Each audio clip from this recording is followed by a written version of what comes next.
که و در مجموع چی گفتنی داری با کسایی که میخواین با شما فایت و مسابقه بکنن؟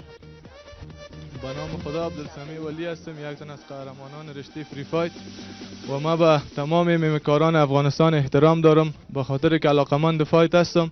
میخوایم به تمام میمیکارانی که در وزن 80 کیلو است یک چالش آزاد بتم.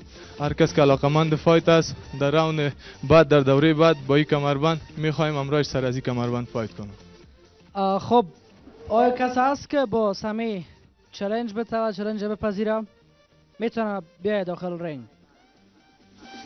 راستی میخوانم 1 2 کسی هست صدایش بلند بکنم میشنویم. خب در ورزشگاه کسی نیست و حریف نداری فعلا در ورزشگاه، شاید در بیرون از ورزشگاه حریف داشته باشی، اما چالنجت با کسایی که در خارج از افغانستان هسته و با ورزشکارای کشورهای مختلف، آیا چالش داری یا ای که آماده هستی که با ورزشکارای مثل امریکا، مثل فرانسه، پاکستان، ایران مسابقه بکنی؟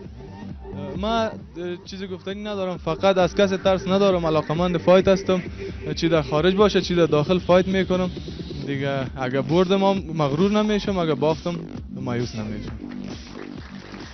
خوب است. و یکی از همکارایم اشاره داشت که ما درست نفهمیدم چی گفتن. به هر صورت انشالله که موفق باشی و هر جا باشی پرچم سرنگ افغانستان به اهتزاز در بیاری و موفقیت از خداوند متعال خواهان است. تشکر. میتونن دوستایی که علاقمند فایت است در صفحه فیسبوک ما مسیج کنن یا به استاد ما استاد واسع قیومی هم گفتم میتونن، ما حاضر هستم انشالله. موفق باشی عزیز. تشکر. میتونن تشریف ببرین.